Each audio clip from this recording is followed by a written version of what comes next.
Hi and welcome to my channel Natalie C in 5D, where we talk about all things self-development, health and well-being, spirituality and everything else that goes into our ascension into 5D consciousness. So today's topic is all about shadow work, what it is, where to start and how to do it. I'll also be providing a link to resources down below should you need a little help or a kickstart in your shadow work journey. So, if you are ready for true intimacy, let's get naked. So, what is the shadow self, or what does the term shadow work actually mean? Well, for one, it's not some weird dark work of the occult. The shadow self is a term that was first coined by the psychologist and psychotherapist Carl Jung, in which Jung described the shadow as the unconscious parts of our psyche. Shadow refers to the hidden parts of us that we would rather others not see. It is the part of us that we keep hidden and repressed down. The parts of ourselves we would rather not acknowledge and ignore. It's the mask we show to others. The not so pleasant parts of our personalities we would rather not admit to and sometimes reject. The shame we carry, any controlling behaviours. Maybe you're very controlling, maybe you're extremely reactive, maybe you're perfectionist or painfully shy and lack confidence because deep down somewhere you believe you're not worthy or you're not good enough because someone once told you you're a nobody or would never amount to anything, or your parents or caregivers dismissed or ignored your needs as a child, which made you feel insignificant and small, as if your needs didn't matter. But in saying that, the shadow isn't always just about the repressed dark sides of our personalities. Sometimes these fears can manifest in repressed talents or skills that we hold back from the world, from fear of judgment and ridicule. So we hold back from displaying our true authentic selves, which leaves us feeling anxious and depressed because you're continuously holding things in and keeping them bottled up. And the pressure is immense because you really just want to be yourself, to be able to express yourself freely and authentically. So another way of explaining the shadow is the conscious versus the subconscious mind. Our conscious mind is everything we are currently aware of in the now.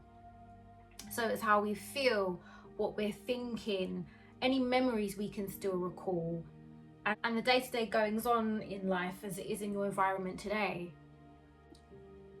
So the subconscious mind now is everything we are unaware of. It is you in its totality. So everything you have done, anything you've seen, anything you've thought of or repressed, ignored or forgotten, holds everything you've ever experienced since the day you were born. So like a sponge, it absorbs.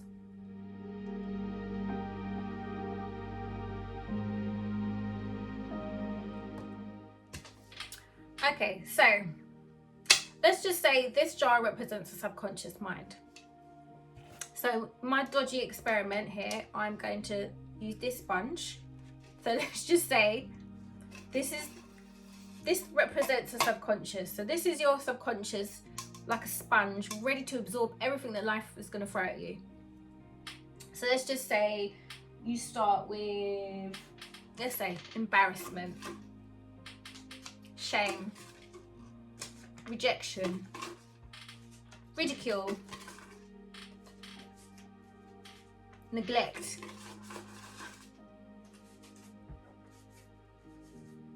your parents split, divorce, heartbreak, bullying, trauma, abandonment, betrayal, loss of a loved one. So it's quite a lot to hold. So let's just say you're going about minding your own business, then someone decides to come and spoil your day and says something to you that upsets you or triggers something in your brain. The subconscious does its job. It's been holding everything until that one person comes along and triggers you, and this is what happens. Everything comes pouring out because you haven't dealt with your inner demons. And this is your subconscious mind. Carl Jung believed that the subconscious was a repository for unconscious and repressed aspects of our personality that encompasses thoughts, emotions, desires, and the traits that have been relegated to the depths of the psyche due to societal conditioning, moral judgments, or personal disapproval. He also believed that we project onto others how we feel about ourselves. For example, a person who suppresses anger might project those feelings on and emotions onto someone else, perceiving them as overly aggressive. So, how do we identify our triggers?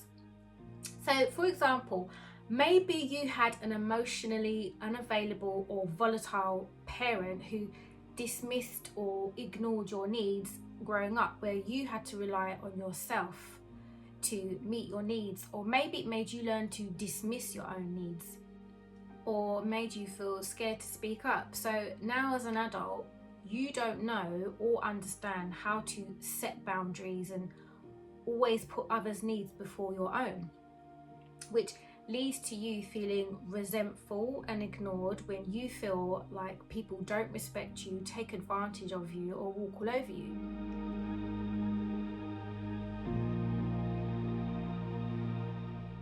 Because sadly, deep down, you're scared if you do voice your needs or speak up, people may not like you or love you or react like your parents did.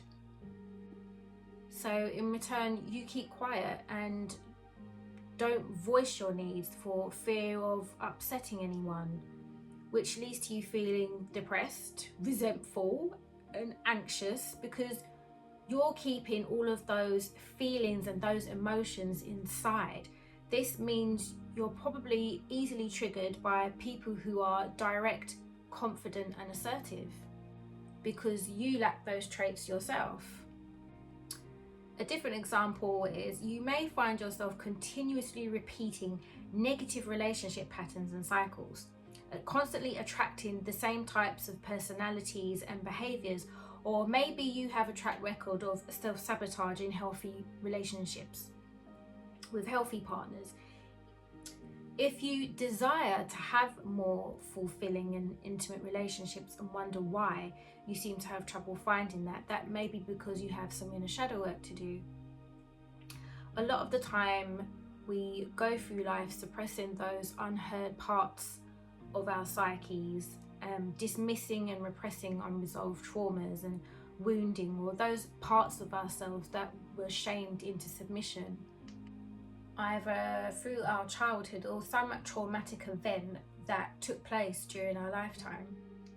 Shadow work is getting to know yourself on a deeper and more intimate level, owning these repressed parts of your personality so you can integrate these parts and be more of your authentic self. If you repress these parts of yourself, it means you're not fully loving yourself to your full capacity. Because if you can't fully love yourself, how can you fully love someone else? Let alone receive love from someone else. People say, you don't love me for me, but how can they love you for you if you don't love you for you? We all have a shadow on some level. You have to learn how to love and acknowledge the dark parts of yourself so others can too. So, how do we learn how to heal, acknowledge, and integrate the shadow side of ourselves?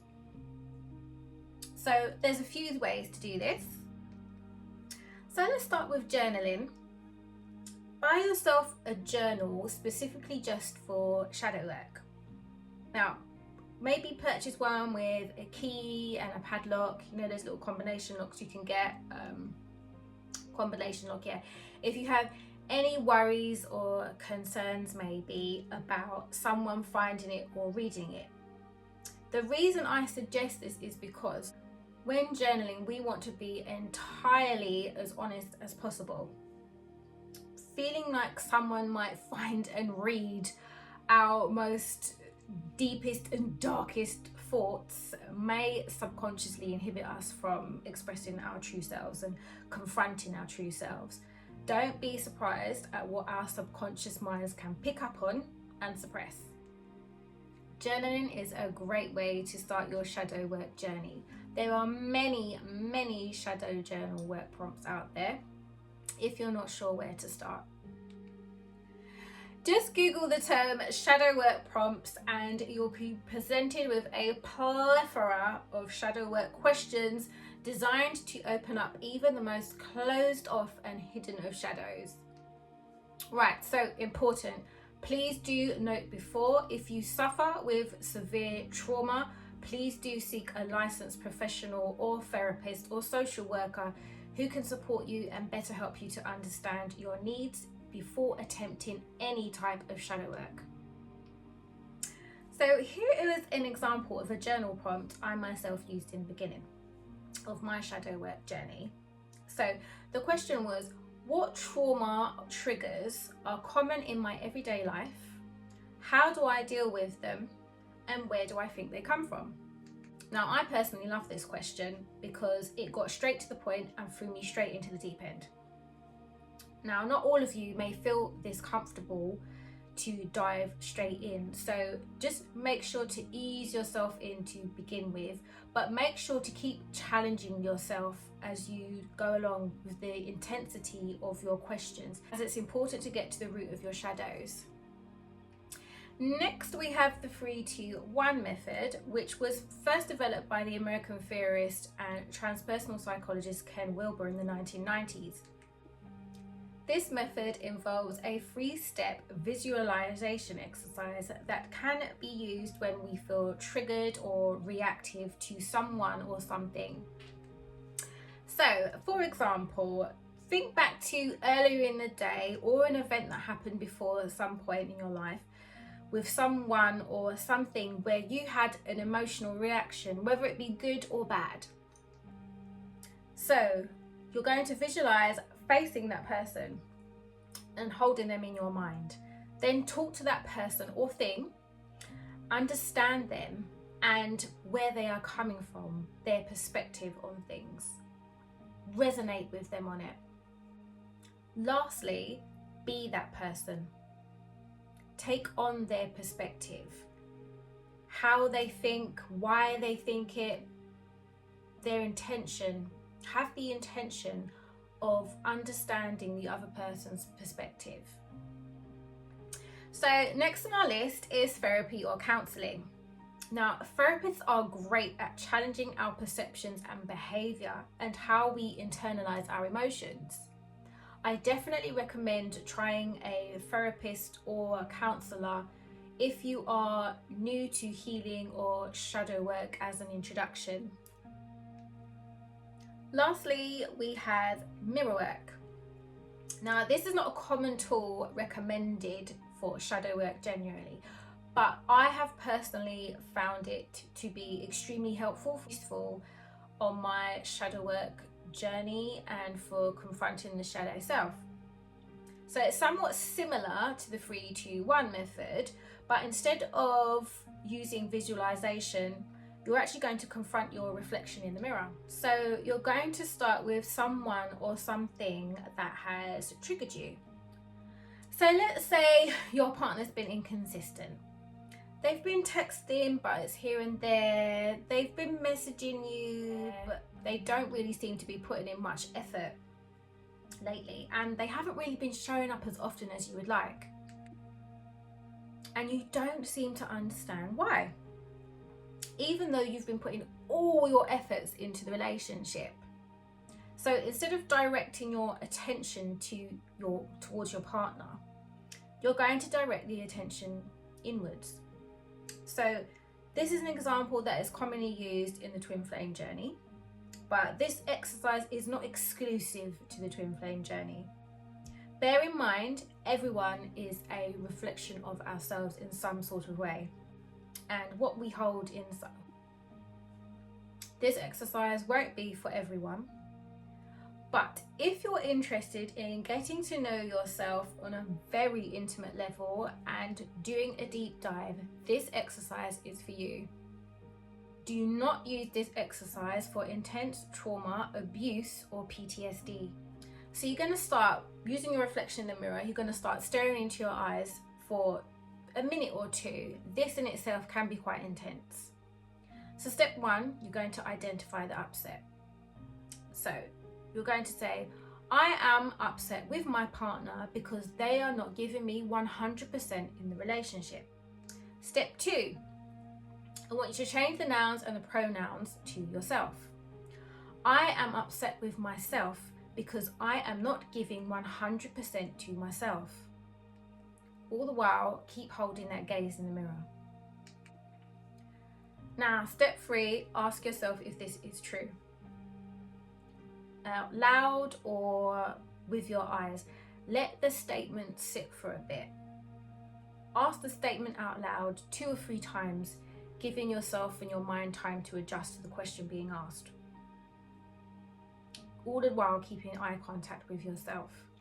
If the answer is yes, go deep. Ask yourself, where in your life are you not giving yourself 100%? Where are you not committing to yourself? Is it in regards to work, career, the 50 different projects you've never started? Or is it that unused gym membership you're still paying for? Are you loving yourself and putting yourself first enough, or are you constantly giving your energy to others? Get real with yourself, go deep, get curious with yourself. Part of shadow work is learning how to become intimate with yourself. Everyone possesses a shadow side. We have all had unpleasant experiences during our lifetime. It's what's intended in order for us to grow and expand our consciousness.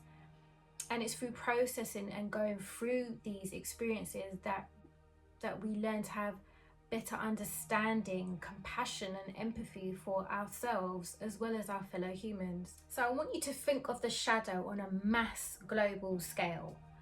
So if we continue to keep denying parts of ourselves and pretending they don't exist, we are going to continue manifesting a dishonest, cold, uncaring, dismissive world who truly don't see one another or understand each other. Everything we see, we think, everything we do is a manifestation of our thoughts and our collective thoughts. So let's hold ourselves accountable. If you really want to make a real change in the world, it starts with you. See yourself for who you truly are. Face yourself, acknowledge yourself, integrate your shadow, accept it, embrace it, and last of all, love it. So that brings us to the end of the video. Thank you for listening. I hope you found this video of some help. I hope it brought you clarity and understanding. And if you think you might know someone who might benefit from this video, or someone who would find it helpful, please do like, share and subscribe. That button. Thank you so much for listening. And until then, I'll see you on the next video, and wishing you all peace, love and light.